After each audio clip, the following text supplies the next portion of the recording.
what are your obligations? Because I'm sure many of you are concerned about the impact on your employees, on your labor force.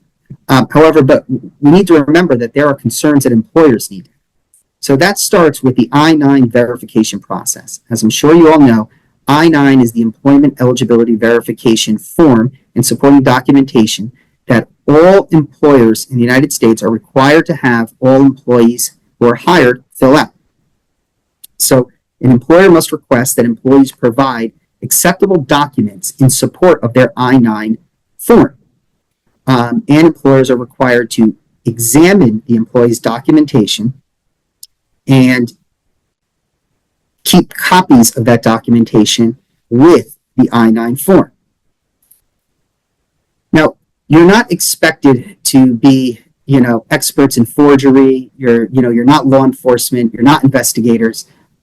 So the standard isn't, you have to be 100% correct, and employers in trouble if they accept a document that's been forged or is for a different person. Rather, the standard seems it's rather low, and with government oftentimes rather vague.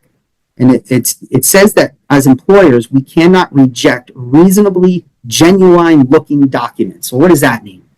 Well, there's no good definition for it. So I think a common sense approach is what's appropriate. And that means that if an employee comes to us and,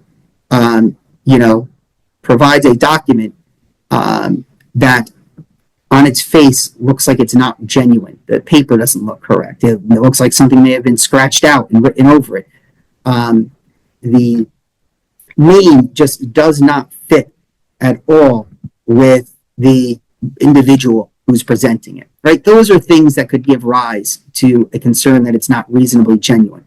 Other than that, you're not expected to determine whether or not somebody forged it, whether they created a new one, or whether they're using somebody else's. Now, when it comes to the I-9 form and the supporting documentation, employers are required to keep a copy of the form and the documents for 3 years or 1 year after the employee is terminated, whichever is later. So that means if you hire somebody and they leave rather soon, or they leave within a year or two, you've got to keep it for that 3-year period. If they stay with you for 3 years and they leave, you've got to keep it now for that extra year for 4 years. It's also important to note that I-9 documents, the form and the supporting documents, have to be available on site where the employees are working, either hard copies or an electronic version, because there are certain government agencies, including DOL, DHS, and DOJ, that's Department of Homeland Security, Department of Labor, and the Department of Justice, who have the authority to come on site and say, we'd like to examine or we'd like to inspect your I-9 documents for your workers. And, just as Department of Labor can come in and say, we'd like to see your time and attendance records and proof of payment for employees, they also have the right to see these documents. They can't take them with them, right? They're not taking them from you, but they have the right to come on and do an inspection. And that is not new. That's been in place probably since the form was adopted, and that's really part of more of the employer compliance end of this.